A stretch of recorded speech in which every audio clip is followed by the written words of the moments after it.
Hi, okay, we're going to do another example of a Zener diode used as a voltage regulator.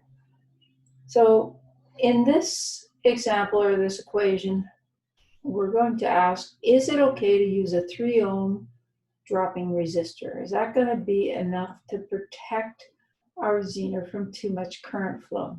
So just to recap, we connect the Zener diode in parallel with the load.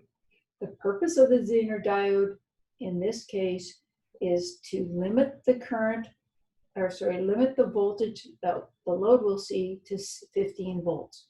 So whatever the voltage is at the Zener, that will be the same voltage at the load.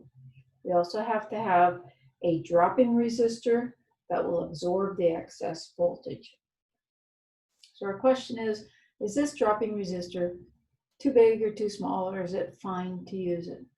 So let's solve this, and we'll go back and look at some of the rules after that. So I have a 20-volt supply. My load is only going to see 15 volts. So here I have the E Zener, 15 volts. That means that because it's in parallel and acting as a voltage regulator, the load will only get 15 volts.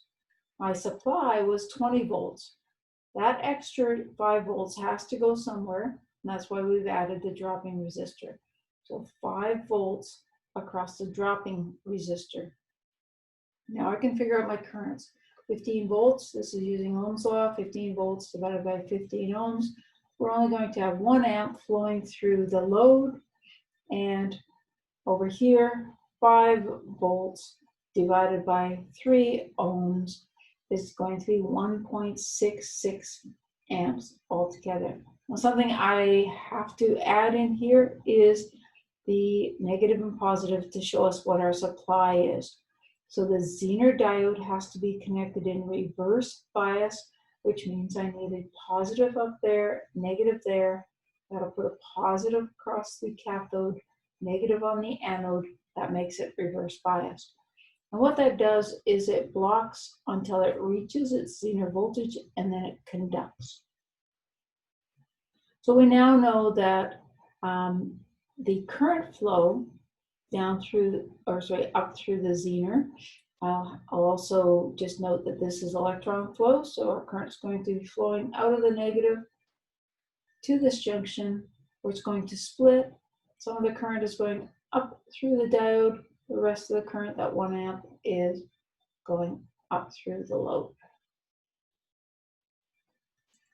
And so we knew that we have 1.66 amps flowing into this junction, only 1 amp leaving. So the actual current flowing through the Zener is 0.66 amps. Up here at this junction, this 1 amp rejoins the 0.66 and flows back to our supply through the dropping resistor. Now the question is this okay to have 0.66 amps flowing through the Zener? And the way we calculate that out is we use Watt's law. We take the wattage of the Zener and divide it by the voltage of the Zener, and that will give us the maximum amps that the Zener can handle.